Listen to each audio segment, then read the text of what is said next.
welcome to this live stream of today's public meeting, brought to you by Downtown Grand Rapids, Inc. Please stay tuned, and we'll see you shortly.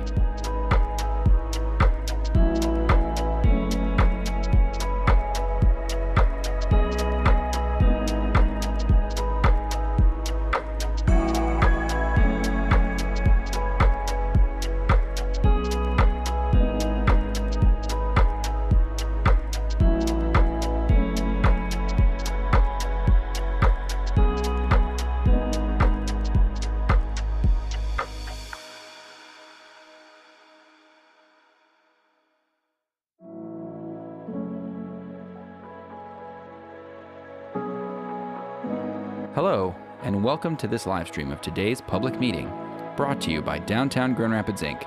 Please stay tuned, and we'll see you shortly.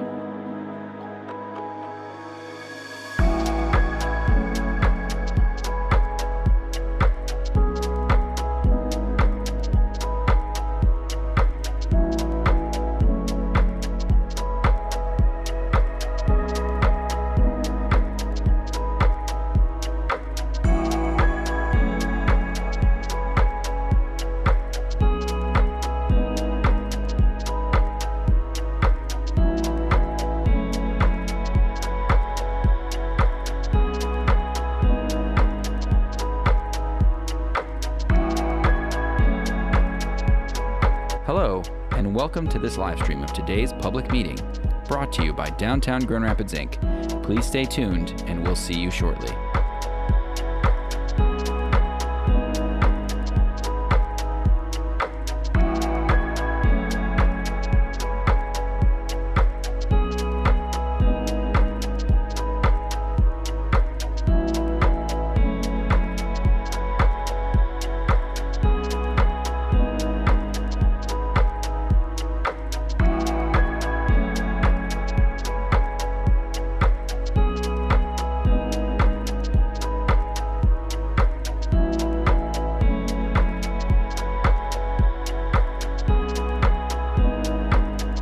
Hello, and welcome to this live stream of today's public meeting, brought to you by Downtown Grand Rapids, Inc. Please stay tuned, and we'll see you shortly.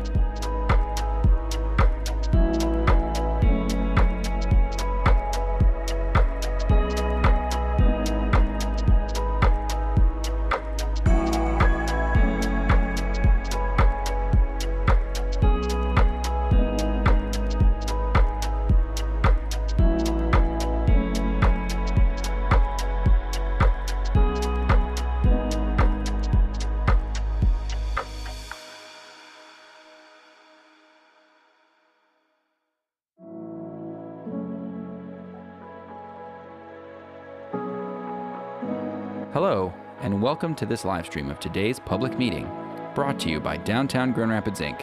Please stay tuned, and we'll see you shortly.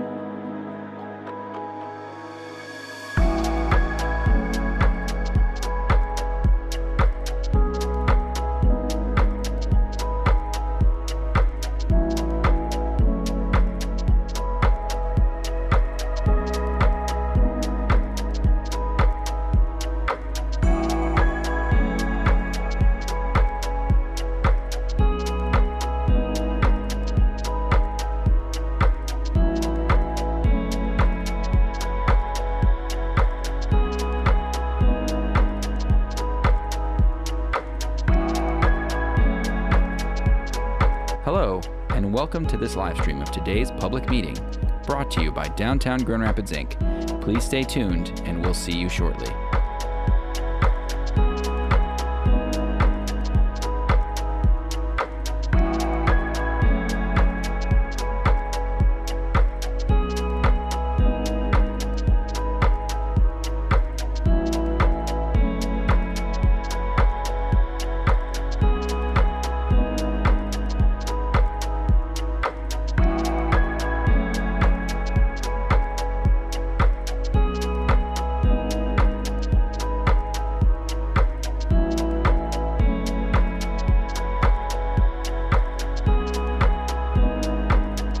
Hello, and welcome to this live stream of today's public meeting, brought to you by Downtown Grand Rapids, Inc. Please stay tuned, and we'll see you shortly.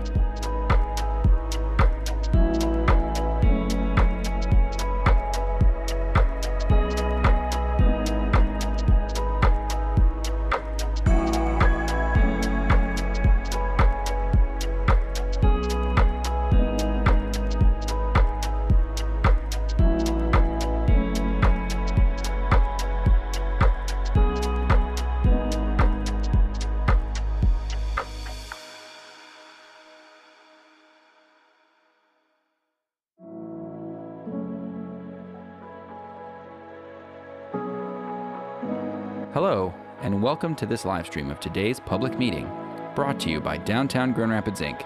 Please stay tuned, and we'll see you shortly.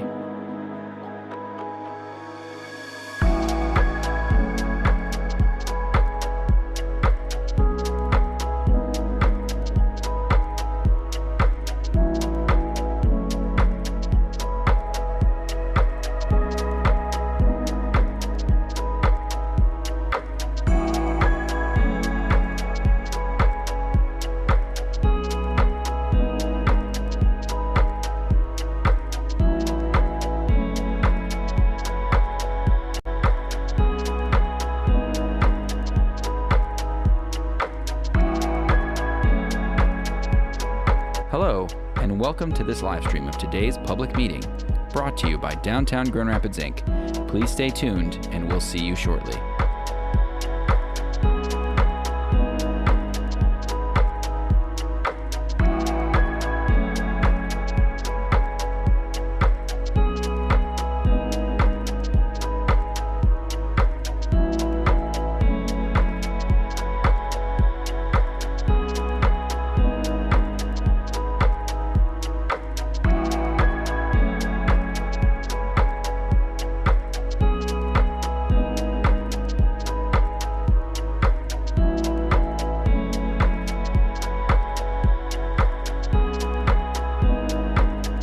Hello, and welcome to this live stream of today's public meeting, brought to you by Downtown Grand Rapids, Inc. Please stay tuned, and we'll see you shortly.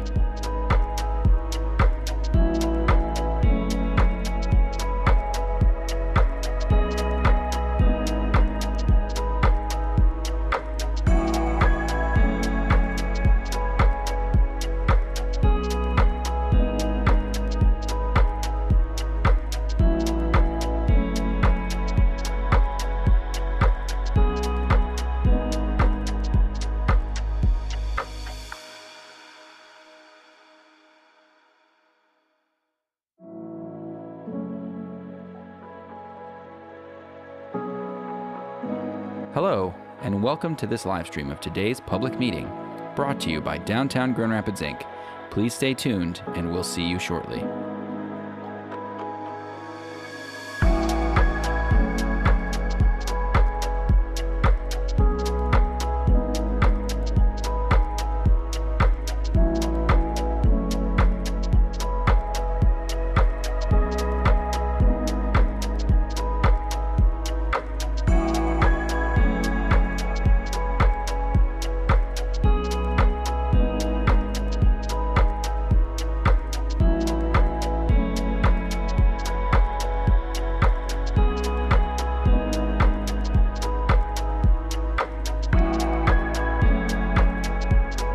Hello, and welcome to this live stream of today's public meeting, brought to you by Downtown Grand Rapids, Inc. Please stay tuned, and we'll see you shortly.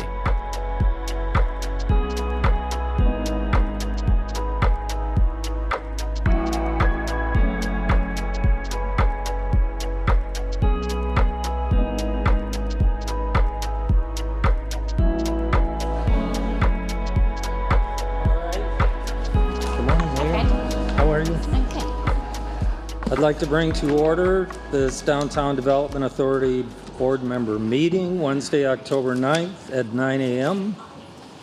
First order of business is our approval of the September 11, 2024 minutes.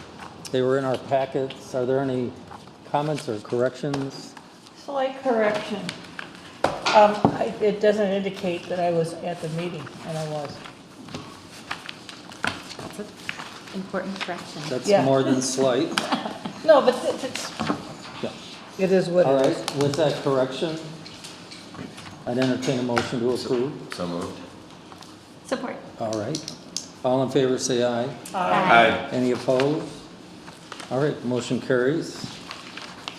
Next is the financial statements for September 30th.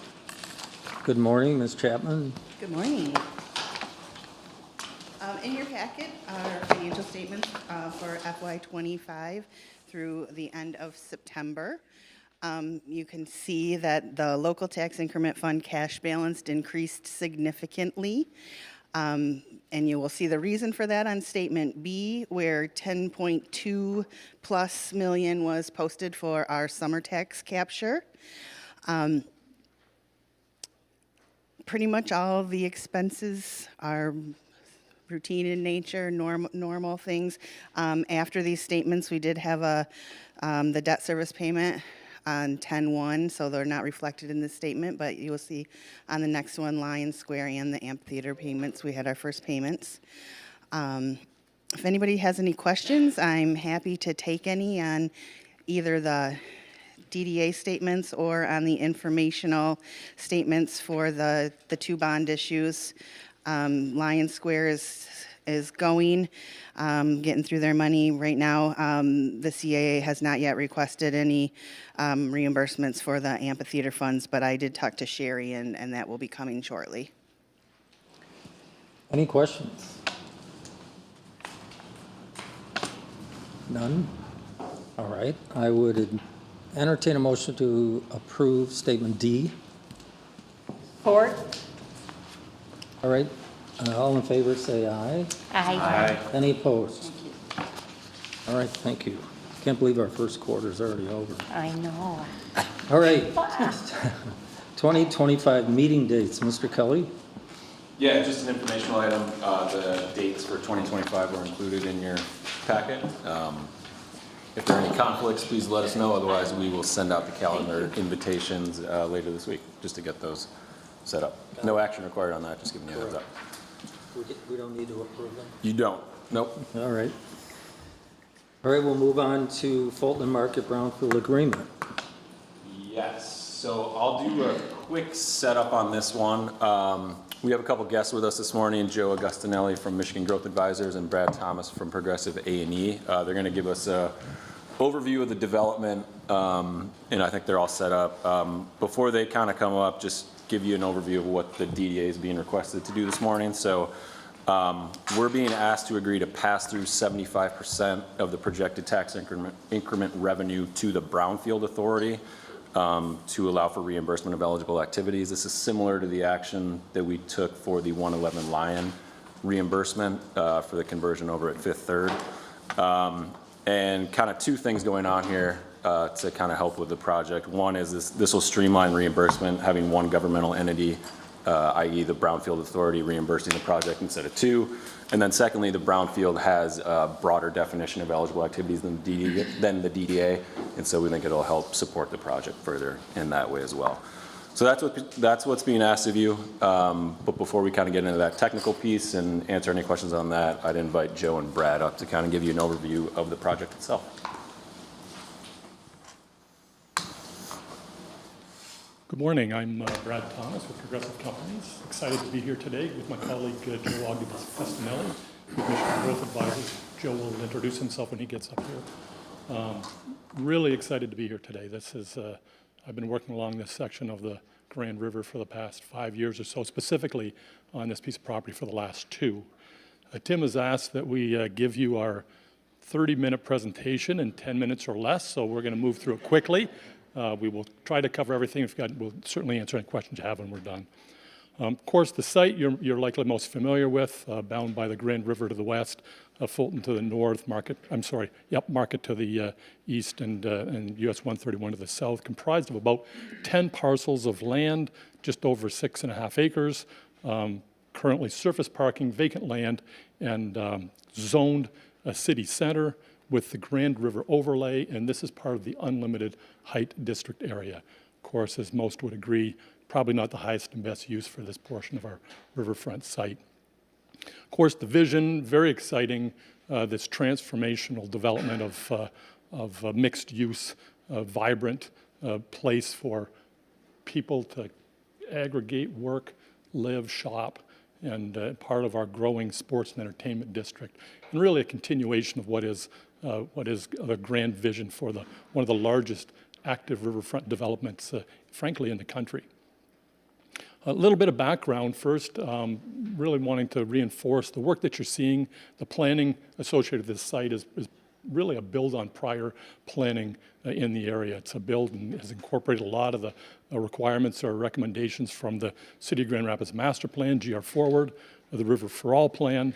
And of course, the image you're seeing is from some of the more recent work that was commissioned by Grand Action as part of the Market Avenue Corridor study that studied 31 acres of property. And maybe just orient folks on the left, upper left corner is Fulton Street, bottom right-hand corner is all the way down to Wealthy, 31 acres of property. Frankly, it was the outcome from that work that cited the Acrisure Amphitheater on the 201 Market site, the former City of Grand Rapids Public Works facility. Of course, we're going to be talking about the site that's in the charcoal color in the top left-hand corner. That's Fulton Market, and this study too identified it as a mixed-use development. A couple of key other elements that came from that master plan that we really want to reinforce and was important to our planning really is the focus on the riverfront. Again, if we think about where this site is located, immediately south of Fulton, when we think about the restoration of the rapids and the new life that's going to come to our river, this portion of the river, the active portion of the rapids really ends at Fulton Street. So this is where the water begins to still again. So as we think about sort of life within the river, new activity within the river, this is an area where again it's calming. And as we thought about the planning for the site, we weren't only thinking about it from the land side, but also thinking from the river's edge as well. And how do we think about development of the site to support a new river activity? Of course, a really important part of the entire master plan was the linkage along the river connecting to the adjacent trail systems, both up and down the river. Ultimately, the grand vision that we have is this vibrant mixed-use development on the shores of the Grand. Really exciting, particularly when we compare it to what's there today. An important element, just to remind everybody, when we first started this work in our initial transformational brownfield plan application, really consisted not only of the project we're going to talk about, but it also included the transformational brownfield plans that Grand Action has already submitted. It included the soccer stadium and its adjacent development on the northern portion of this drawing. It included the amphitheater and its adjacent development, as well as the Fulton Market site. For in part administrative reasons on the part of the MEDC, together with the pace at which the Grand Action projects were moving, we chose to separate those projects. The Grand Action work, as you know, has already received Michigan Strategic Fund Board approval, and now we're really here to talk about the Fulton Market site. But really, when we think about transformational impact, it really is a collection of these projects that I think is really going to truly meet the definition of transformational. Before we get into the specifics of the plan, just want to talk a little bit about the site itself, just to orient everybody and understand some of the context as we were beginning to do the work for this site. Of course, it's nestled right in the center, if you will, between the Van Andel Arena to the east and the new Acrisure Amphitheater to the south. So this idea of sports and entertainment really is key as we begin to think about what the highest and best use for this site is.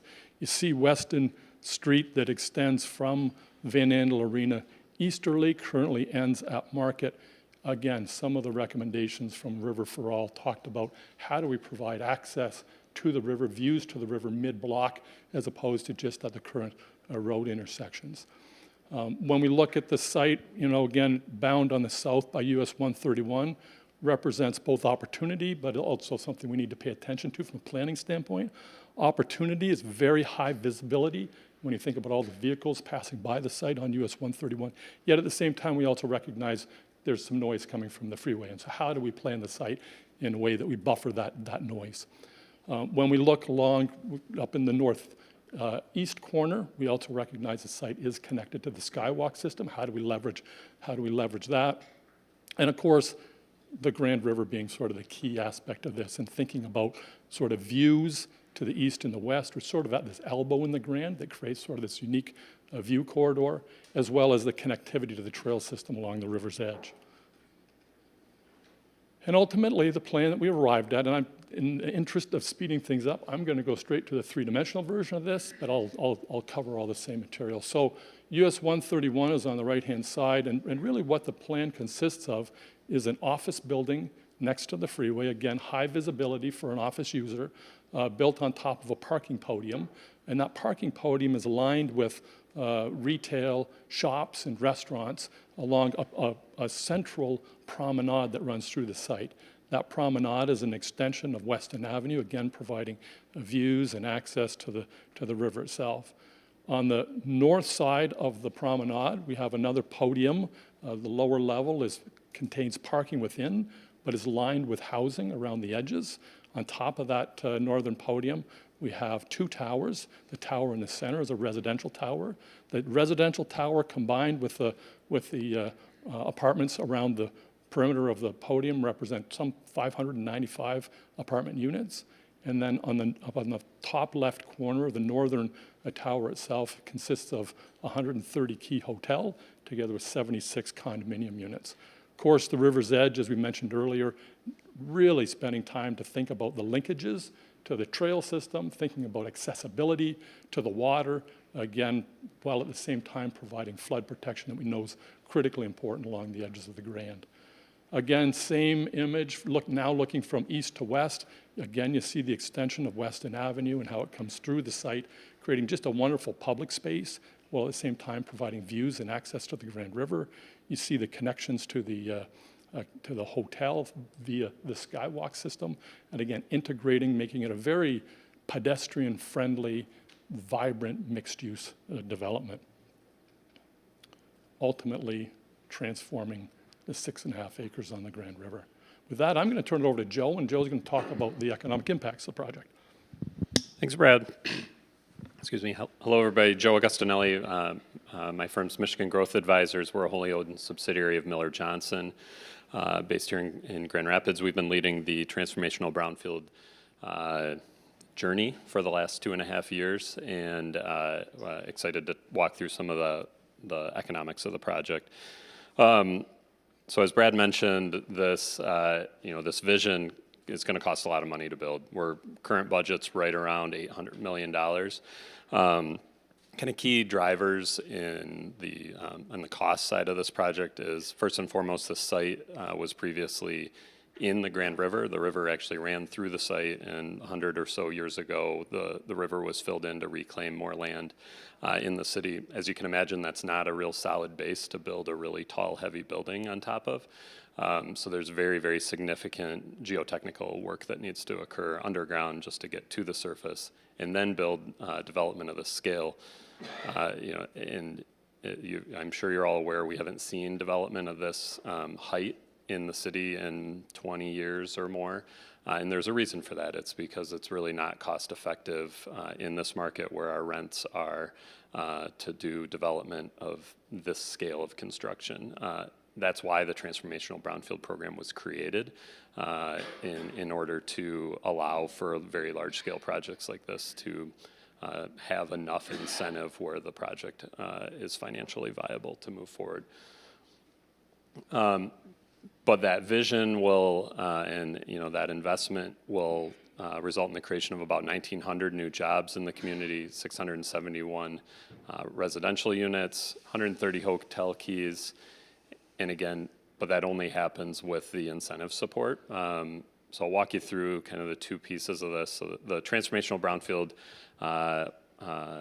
legislation created 5 new revenue streams that are being captured as a result of this project. The first is the capture of state income tax withholding of people living within the development, state income tax withholding of people working in businesses operating within the development, capture of sales tax generated by businesses operating within the development.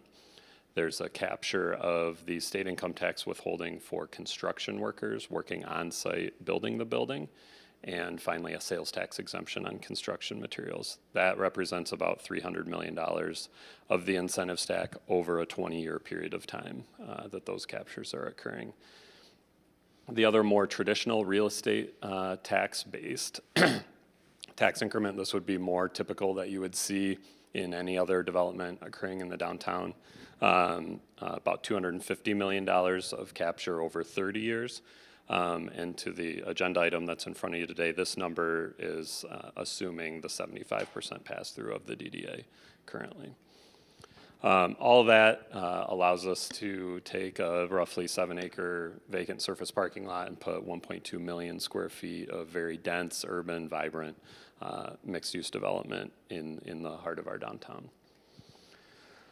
A couple other key focus areas for the project team. One, first and foremost, is how do we integrate affordable housing into the planning for the development? So we first looked at is, what would the economics of the project look like if we incorporated affordable units into the development itself?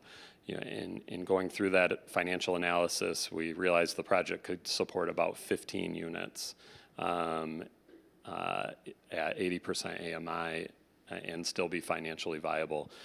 Again, the reason for that is, the order of magnitude, the construction costs are several orders of magnitude higher on this project, as you would see on a lot of other 7 or 8 story buildings downtown that are typically wood frame.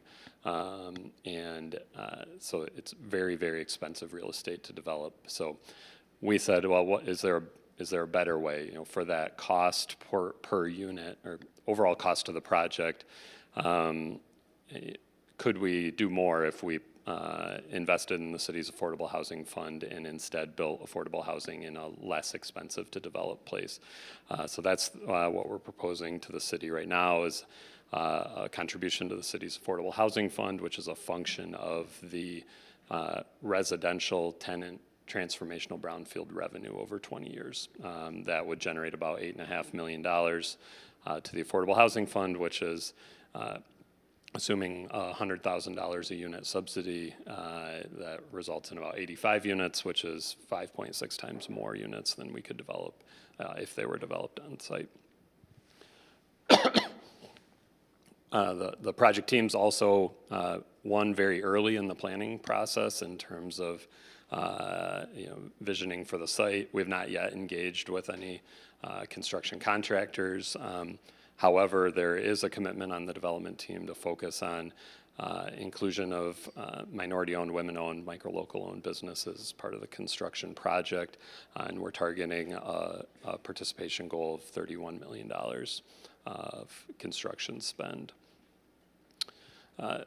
We also took a look at the Grand River Equity Framework and kind of trying to understand some of the goals that we're, achieving as part of the project. So certainly focused on equitable economic impact, access to the river, and the goals of healthy river and community, through the green space and reintroduction of native plants throughout the project.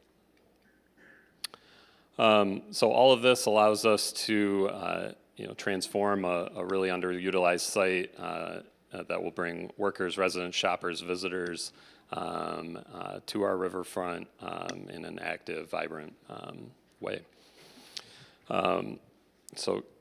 As Brad mentioned, we see this as really a key connection point in the sports and entertainment district that's growing in the downtown. Really excited about the public access that it provides to the river.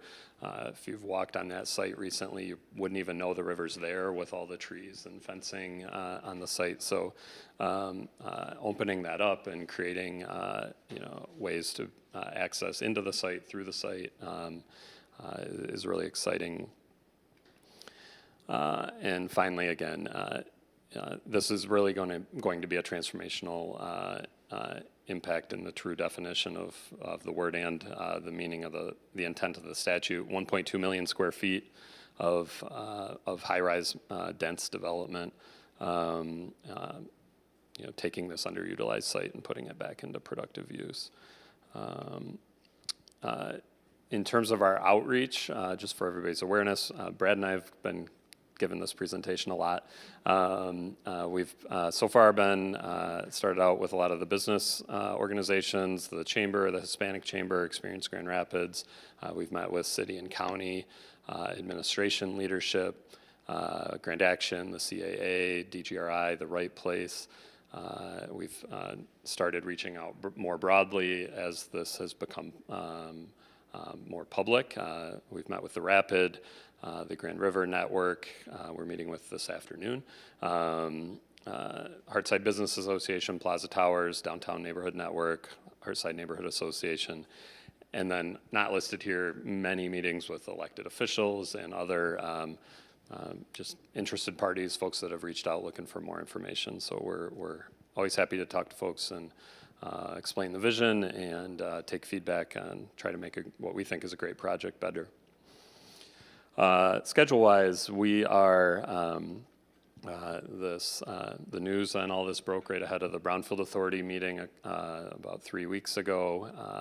So we made a presentation to the BRA on the 25th. They will be considering a recommendation of approval of the transformational brownfield plan on next week, Wednesday, October 16th. City Commission will be considering the project October 22nd, November 12th, December 3rd, ultimately, hopefully, for a final approval. If all goes well, that will take us then to the Michigan Strategic Fund Board meeting in, we're currently targeting February. That would be the fourth Tuesday of the month in February.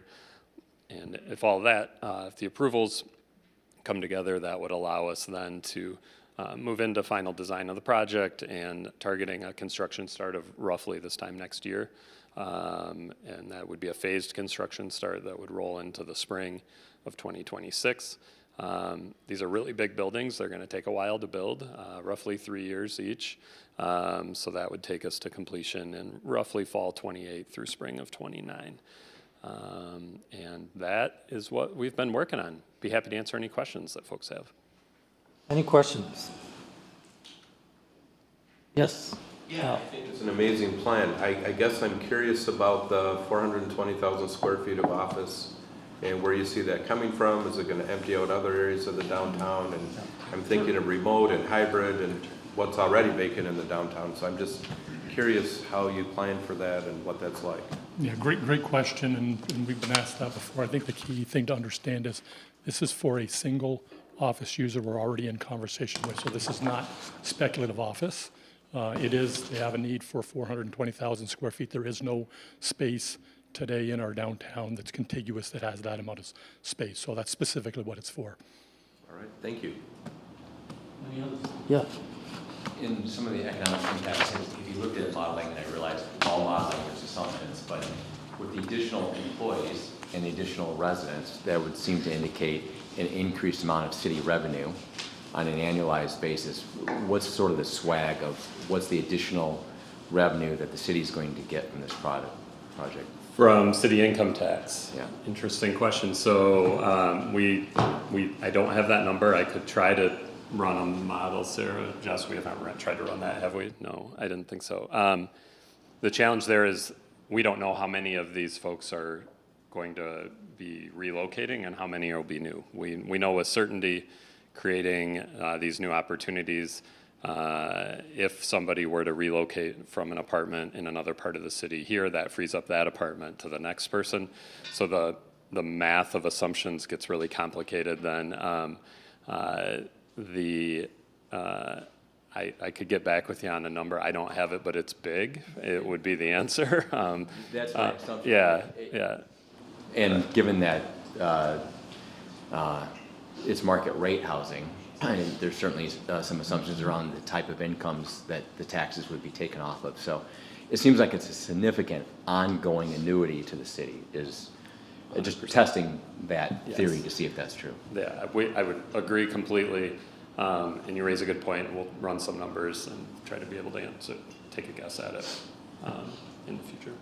Yeah, thanks. I appreciate so they presented yesterday, our economic development project team, and a similar question was asked. And I think it is hard to come up with a hard number or even a projection, but the reality is that it will increase. And what I reminded folks yesterday is that income tax in the city, we are largely an income tax-based city. It all goes into the general fund. So those will be funds that will be able to support police and fire and parks, all of our general fund departments. And then I think the big thing, and we talk about this around this table a lot, is yes, we give brownfields today knowing that those will end and sunset in whether it's 20 years or 25 years or 30 years. And then those revenues can support all of the services and the county and the other tax captures. So always thinking long-term, yes, there will be an immediate positive impact, but long-term it will have a really significant positive impact. Anybody else? All right, thank you for the presentation. I would entertain a motion to approve the Fulton Market Brownfield Agreement. Just as a sidebar, I will abstain as Amway Hotel Corp. Owns a major piece of this site, so. All right, Support. all right. Any other comments or questions? All in favor, say aye. Aye. Aye. One abstain. Next is the Fulton Market Easement Agreement. Mr. Kelly, you want to tee that up? Yeah, I'll carry the water on this one. Might lean on Brad or others for support, but as we kind of just heard, the riverfront, river itself are a key part of the development at Fulton Market. But I want to zoom out slightly for a moment because as we know, the river edge, the greenway are significant beyond just this site. They're important for city connections throughout the region as well. So as we've gotten into the work for coordinating the development, both development as well as the greenway establishment, we've had to deal with a lot of different private public property owners, many of whom have different requirements in terms of providing that access. And maybe just to orient you here on this map, Fulton Market site that we just talked about is right there. Obviously an important connection happening in front of the Acrisure Amphitheater, and then also some future connections down near Wealthy Street. As we've looked at the greenway in this section, important consideration is this one in blue underneath 131. That land is owned by MDOT. And so in order to create this continuous connection that Brad and Joe were just talking about, MDOT requires an easement. They're going to require us to get an easement, and they're going to require it to go somewhere. They don't want to create a connection to nowhere. And so they don't just want a southern connection, they also want to make sure it goes to the north. So given the development that's going on that we just heard about, we've been able to coordinate with the owners in negotiating in the easement terms. And I outlined those in the memo that was provided, and maybe just to summarize those here for you. What the property owners have agreed to is providing a 30-foot easement for the river edge, so that is this piece, it'd be this piece right here. Important to note that that is the minimum amount required by MDOT in order for them to issue the easement as well as the permitting for the rest of the stretch of the greenway. Given that the site development as well as the river edge itself is still under design, we expect that that would likely be amended in the future. But while we're figuring out where building lines are going to go and what amenities are going to be on the riverfront, we felt comfortable moving forward with a minimum amount so that we continue with the design work. In addition, important to note that the property owner has agreed to build the amenities. So as part of the project, they would be building the site improvements. We would be further negotiating an agreement between the property owner and the DDA for a reimbursement plan. So as you just heard, we agreed to 75% of a pass-through, 25% would stay with the DDA as well as our other revenue, that we could negotiate how that reimbursement would occur over time. The maintenance responsibility would fall as written with the DDA. We expect that that would ultimately be assigned to either the city, which has taken on the maintenance responsibilities for a lot of the other greenway improvements, or a future entity like the Grand River Network or some other entity that would be responsible for the entire greenway. So those are I think those are the terms that have been discussed and negotiated. I'm happy to take further questions, but this just kind of gives you a sense of what's going on. And as I stated, this will allow us to move forward with MDOT on the permitting for the remainder of this stretch of the greenway. And maybe quick reminders in terms of where some of the conceptual designs are for the site. This is what has been developed. These, again, are not final, but you get a sense of, as they're finalizing where site plans are, the line will become important. And so as that gets more clear, we'll likely come back and finalize the number. Yes, Mayor? Take any questions, yeah. Yeah, just one question. I'm glad to see this move forward. I'm curious, with this easement agreement, are we confident that we'll be able to move forward with the approval from MDOT and have this occur before the Greenway dollars expire or by the end of 2026? We were confident it'll move forward with MDOT. The timing remains to be seen. I think this stretch would likely be, the underpass area would likely be constructed as part of the development of Fulton Market. So depending on the timing, I don't know that the Greenway dollars would be available for it. But by getting the permit in place, we can move forward and finish up the design and get the permit for the rest. Any other questions? Yes. Yeah, again, I'm curious about the source of funds for the what you're identifying there as future. Yep. It's anticipated then that the DDA would reimburse the developer for the Yes, over project? time. They would construct it Right. at their cost as part of the development, but then we would negotiate reimbursement over And time. then the next question is, how do you cross Fulton Street and stay on the Greenway? That is still being worked out. Yeah. Likely an at-grade crossing would be the solution. Okay. Thank you. Yes, yep, good question. Any others? Good questions. I don't think I need to abstain on this. Yeah. All right, I would entertain a motion to approve the easement agreement. Support. All right, all in favor say aye. Aye. Any opposed? Motion carries. Thank you. These we love, Retail Innovation Grant, 45 Ottawa. Mr. Elledge. Good morning, everybody.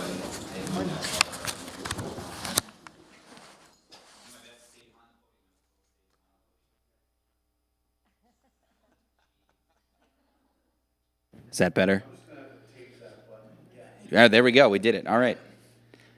We have two retail innovation grants to come before you today, but before we get into that, I just wanted to provide a really high-level overview of the Retail Innovation Grant Program and kind of where we're at today. So there you can see we started the program back in FY 2018. Ooh, that was tough to say. To date, at the end of FY 24, we've supported 24 downtown businesses. That does not include any businesses that we have funded in the FY 25 year. Funding has totaled so far to about $639,000. And here's a quick breakdown of that money. So you can see $362,000, or about 62% of that funding has gone towards retail soft goods in downtown, which is the purpose and the focus of the grant. Another $89,000 has focused on retail food. So think about Rev, the juice bar just down in Ottawa that just opened. So bringing that total to about 71% of the funding that we've approved here has gone to filling vacant space with retail. And the other 29% has gone towards restaurants or services. Of the 24 businesses that we've funded, 17 remain open and in downtown. 2 remain open but have relocated outside of downtown, and 5 have closed. I will add a quick note to that since you received this presentation last year, only 1 additional business has closed. 4 had closed prior to the update of that I gave last year. So only one business has closed that has received a retail grant in the last year. The business owner demographics, so of the 24 businesses that we funded, 5 have identified as members of the BIPOC community, 10 have identified as women, and 9 have identified as both. And with that, I'll take any questions you might have about our historical support of businesses. Questions? Can I just ask one question? Yes. So for the 4 businesses that closed prior to last year, out of those 5, was COVID a significant reason? Yeah, I mean, COVID was a pretty significant impact on a lot of our businesses. To be frank, we haven't done a lot of follow-up with those 4 businesses that had closed. It was sort of something that came out of the last presentation that we should probably be doing a lot more follow-up with closed businesses. We have reached out to the 1 business that closed. Not surprisingly, they have not followed up with us to kind of talk about why their business isn't open anymore. But that's something we're trying to do, is try to understand why those businesses are closing. 1, to understand what other supports they might need that we may be able to offer, or look at ways that we may be able to link them with additional support. So it's definitely on our mind and something we want to be kind of at the forefront of. So we're definitely trying to put those efforts in. In my mind, it would be nice to know if there are patterns or themes, and if there's other supports we can put in place. Yeah, certainly. And we take a look at the innovation grant and really our whole business grant package every year to make sure that it's, reflecting what we actually need in our goals in downtown. And so that information could be really valuable to us as we sort of tinker with them every year and relaunch them at the start of every fiscal year. So it is something we're working on, and hopefully we'll get to a point where businesses are engaging with us to talk about the struggles that they've had, maybe before they've closed, and we can sort of intervene if we can. But if not, we can catch them on the way out and try to restructure our support in a way that could prevent future businesses from closing. Any other questions? Yes. Just a follow-up and more of an encouragement on the mayor's question, which is, let's see how we can leverage those learnings, because as percentage goes, if this was one of my kids, I'd be getting them a tutor, because it's troubling. So if we can leverage any of the learnings here to make sure that the virtuous flywheel gets some momentum, I think it would be an important value add that DDA could facilitate. Yeah, and I'll just comment on that really quick in that as we've sort of reevaluated the innovation grant especially and relaunched it the last couple of years, we have added a lot of oversight, and we've requested a lot more from businesses than we have in the past. Previous innovation grants were pretty light on details. Now we require financial breakdowns, projections, thorough business plans. We heavily emphasize working with economic support organizations. We tend to favor those grant applicants much better than we do those not working with ESO. So we have learned a few lessons, and we're trying to integrate what we have learned into future iterations of the program. So that's awesome. Mel, you also want to touch on the addition of the technology and marketing grants that were available as well? Yeah, so we have 2 other grants that are currently available for businesses. It used to be the tech grant. We closed that, but we have a pop-up retail grant that we have available for businesses, and that really is for businesses to create events or find ways to drive foot traffic, pedestrian traffic to their businesses. We've had really great success with that grant. We've had a lot of businesses take advantage of it, and really good success for not really a whole lot of investment on our part. The other piece is the collaborative marketing grant. So this is encouraging businesses to work together to promote themselves, to promote events that they might be having, to promote corridors. We've had sort of a little bit more limited success compared to the pop-up grant, but we've had good success too. One of the programs that was born out of that was a business came up with the Where to Next program, which is sort of like guerrilla wayfinding. So you go into a store that talks about all the stores that are around it. There's A-frames that sit out in front of their stores. So we've seen some really cool business-driven projects come out of these grants, and so we're just excited to continue to create these opportunities for businesses and provide them with resources to fund some of their really cool ideas. So. I agree with everything that's been said, but the optimistic side of me says keeping 80% of the businesses through COVID is not bad. Yeah. So, Yeah. Good point. Agree. yeah. So the Retail Innovation Grant at 45 Ottawa. So we have before you the first Retail Innovation Grant is Gimme's Bar and Grill, and we have Ashley Albert here from Gimme's to talk a little bit about some updated information. Ashley's been before the board before to receive a DDA liquor license, so she's just going to provide us a quick update. Before she gets up here, I'll just ask the board or remind the board that the ask before you is to amount not to exceed $53,289. And since the grant is really focused on innovation and retail, the way we've structured this grant is we've looked at the square footage of the pro shop and the entertainment bays of Gimme's, and we are basing our grant award on that footprint, not the total footprint of the business. With that, I'll pass it off to Ashley. Oh, thank you so much. Hi, everyone. I think I recognize almost everybody in here, so I'll try to keep this short, but just in case anybody is new to this concept, we basically have a sports simulator restaurant bar being set up just a couple of blocks away. We're moving along quite well. Still waiting on our liquor license, but we're optimistic that we'll have that in the next 2 weeks. In any case, I just want to also thank you so much for entertaining, first of all, our grant proposal, but also approving us. Let's see if I remember this. I'll keep this very short, but basically I wanted to give you some actual photos.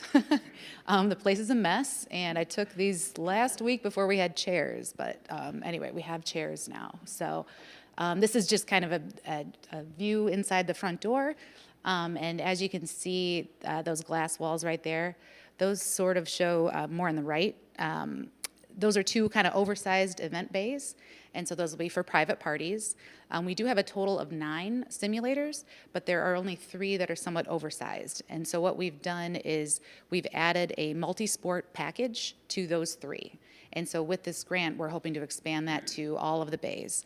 And just to explain a little bit further, the benefit of that is that it becomes more of a family-friendly. You don't have to be a golfer. If you find golf super boring, whatever it is, there's plenty to do. So that will help us expand that offering to all 9 bays. So as you can see, it is a full functioning restaurant, straight through beyond those chairs on the left. That's our pro shop. So that's where our gear and swag and checking in for leagues is gonna take place. Here's the upper floor. Coming along a little bit, there's a second bar up there. Tried to give you a shot of kind of what's going on. This is an idea of what the golf simulation actually looks like. And then, apologize if I'm going fast, I know we're tight on time. And then also I wanted to give you a glimpse, and I'm not kidding, I just played this for the first time last weekend, and this is basically Candy Crush. Every one of our employees is obsessed with this. It's already become a thing.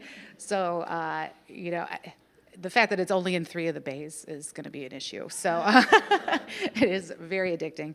And then you can also see there's soccer, at a little shot of a couple of people playing football, which you can just punt.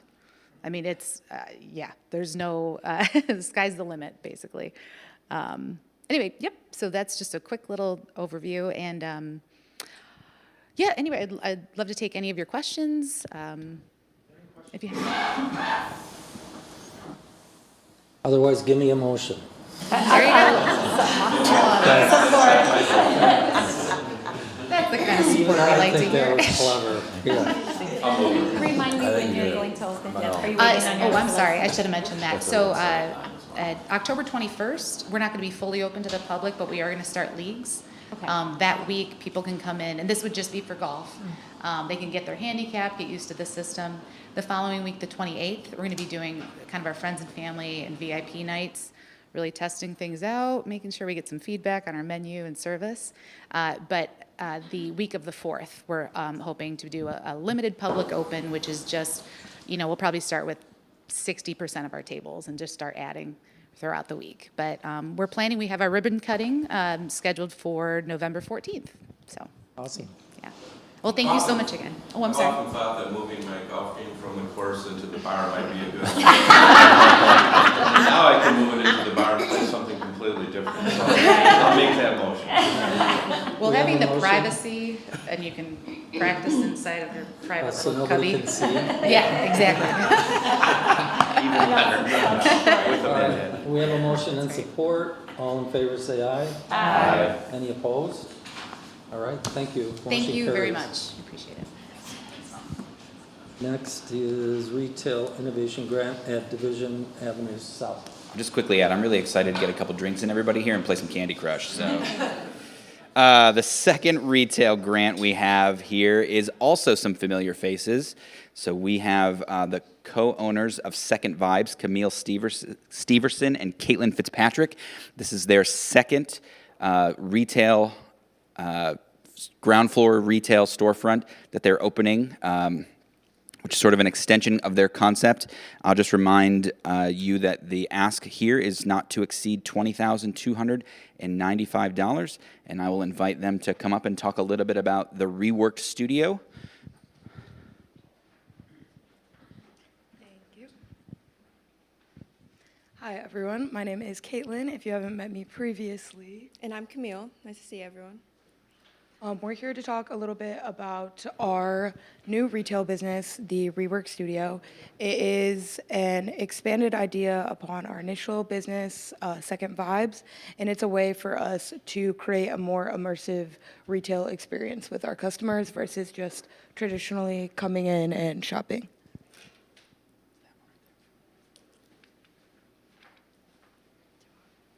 Yeah. So as already stated, we originally started Second Vibes, which is a vintage business where we also house other small businesses in our shop on consignment. But now we are transitioning into creating the Rework Studio, and that is a mix between experience-based retail and upcycling. Upcycling is taking secondhand materials, either clothing or raw materials. Sometimes we take like bed sheets and changing it into something new.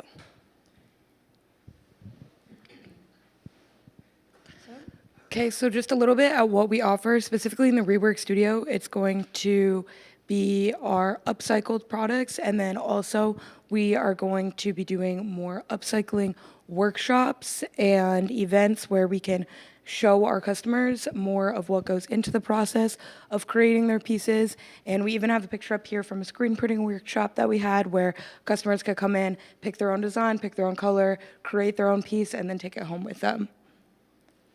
And then we have a huge community element with it as well because we run events at least once a month, but we are trying to increase that. And usually they are in collaboration with other SODIV businesses as well. So that has been great to be able to see South Division grow quite a bit in the last couple years, especially with other like vintage businesses and just, I don't know, we're definitely noticing the community, noticing like this hub and people coming just to shop on SODIV. So that's really fun. And then our customer base is kind of all over the place. I would say primarily it is younger, like 18 to 25 year olds who I feel like resonate with slow fashion, sustainability, kind of like our crowd. But then we also have other targets such as kids. We do sell kids clothes, and we have like their parents coming in. So if their parents are sustainable lovers, of course they'd love to dress their kids in sustainable clothing. And then we with our events, that kind of opens it up to families, older people, younger people. So all over the place, we're kind of, we have something for everybody. Yeah, and to expand on that a little bit, we did recently add virtual shopping experience to our retail stores so we can reach a larger customer base outside of just in our local community as well. And then this is just a little bit of an overview of our business plan. Our mission is to create a known, sustainable, and upcycled brand, both in Grand Rapids and online, which I kind of just touched on with our virtual shopping. And we also do a lot of social media promotion as well. But yeah, if anyone has any questions, please let us know.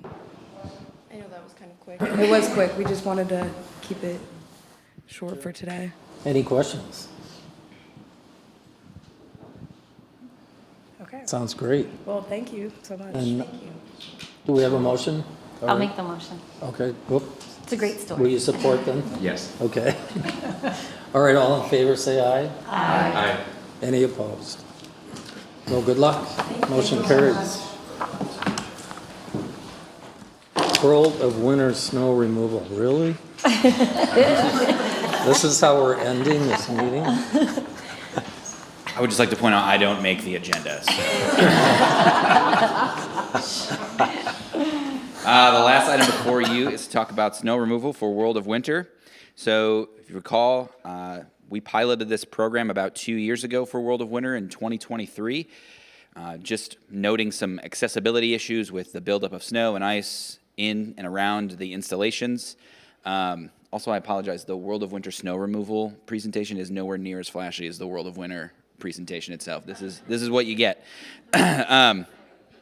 We continued providing this service last year and just continued to hear rave reviews from folks about accessibility to the installations that we're putting out, as well as knowing that the installations we put out are interactive and meant to draw people to them, just understanding that providing clear pathways, both from snow and ice, is just incredibly important.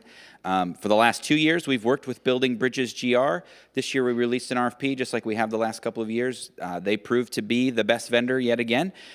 So we are choosing to work with them again. We think they understand the challenge of working with such a large footprint in such an unpredictable time of year.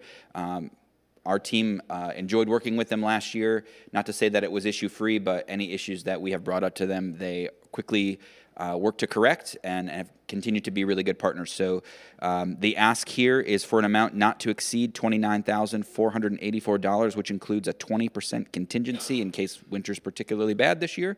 And they will remove snow and ice throughout the World of Winter footprint. Pretty light, but I'm happy to answer any questions you all might have. All right. I would entertain a motion to approve. All right. Support. Support. Any other questions or comments? All in favor say aye. Aye. Any opposed? All right, thank you. Thank you all so Motion much. carries. Just FYI, we've almost gained back all of the time that Brad and Joe went over. Almost. Next is the Executive Director report. Yeah, I'll be brief as well. Just a couple highlights for you. One, if anyone wants to work on their putting game or short game before they get into the golf simulator season, Big Mini Putt Club, which you all help support as well, did open last week. So you can go down there and start on your mini golf. Studio Park Tower is having their ribbon cutting later this month, so just wanted to highlight that. That project is wrapping up, and it's great to see. Reminder of the Arena South plan that we all approved back in 2014 was sort of the initial impetus for all that work down there. Little a ways away from Studio Park, amphitheater construction progress continues. We'll have an update from Kara Wood next week or next month on this, as well as the soccer stadium, but just to highlight some of the work that's happening. If you can't read that writing, that is the stage area and performance platform. These are the restrooms. And then you can start to see the berm taking shape as well. So work continues at the amphitheater, and it's moving along well. Other projects to highlight, our Riverwalk improvements are also making progress. So all the brush has been cleared out of there. You can see some of the new river edge elements being added in. If the water levels stay low, they'll be able to wrap up hopefully by the end of the year. Otherwise, they'll finish it up early part of 25. Couple more. Lion Square is looking great. The edge of the project is done. So this piece right here, right, James? I owe you $10, man. Thank you. To highlight for everyone, I think a few of us are in the know. We did run into a snag with water main below. So there's some additional work that's going to need to happen, including tunnel repairs and getting a water main underneath there. So the way this is going to work is Rockford is going to finish up as much work as they can. They'll have they'll have pavers in, and I'm looking at a real-time update. They're going to have pavers in the second week of December. They're going to do temporary asphalt in this area, which will allow for some of the major shows that are planned at DeVos Place to move along. And then they're going to have to come back in 25 to finish work up. There'll be they need a 4-month window where there aren't a lot of events happening at DeVos Place. So you'll see work sort of finish up. Rockford will exit the site, demobilize, and then they'll have to come back in 25. So the site will remain accessible through all of this, though, and will be done in 2025. So that's a quick update on that. If you haven't been down to the edge area, though, it is open, and I recommend you do it because it looks great. Any questions on that? Good. Okay. We'll keep you posted as it moves forward. Also wanted to add on Lion Square, we did get a new permanent art installation put down there. So Starlight by Valerie Wana, which we purchased, is in and installed and operating. Additionally, we have, through our river art process that the Grand River Network and DJI are helping to manage, there's an art survey up. There are links on our social media, but just sort of highlighting some of the existing artwork that's there and then also asking for input on the future vision of that. Canal Street Park is going to be at the TIFA meeting next, but just so you're aware, that project will bid by the end of the calendar year, and construction will start in the spring. So more river edge improvements in downtown. This again is north of 6th Street Bridge, just south of Leonard. And then lastly, wanted to make sure I highlighted, I think some are in the know, but James Peacock, who is managing our Grand River Youth Workforce Collaborative. His work was nominated for a Link Community Spirit Award under Community Collaboration. This was really around connecting local youth to jobs on the Grand River Corridor. They really used Lion Square as a test pilot, and they were able to get 10 youth apprentices out on that job site. We're expecting to grow that as the corridor work continues. I just wanted to make sure to highlight that. The award ceremony for that is tomorrow, so we'll hopefully be celebrating more recognition on that later in the week. That is my report. Nice. Any questions or comments? The favorite part of the package, one of the package was missing, the data set at the end. The vitals went out on Monday. If you didn't get it, we will resend it to you. Yeah, it was sent separately. Okay. Yeah. We can tell who. Marion just held her head in her hands. So we'll make sure to get it. It's my favorite part. Anything else? Yes. No. No? All right. Thank you, Mr. Kelly. Next is public comment. If there's anyone in the public that would like to speak, now is your chance. All right, seeing none, board member discussion. Any comments? Just a question on the retail innovation grants. I think it's as important that we study those that are successful as we do reflect on those that weren't. So just a recommendation that we survey them as often as we may. Just the businesses that are struggling, we can find some strategies perhaps. Good point. Agreed. Good point. Any other words of wisdom? As a follow-up on that, it would be nice to have some comparative data about the retail innovation grants in terms of success of retail in other communities or similar communities. I'd just like more context to know whether we're really making an impact. Yeah. That sounds good. All right. Anything else? Thank you, everyone. We're adjourned. Okay.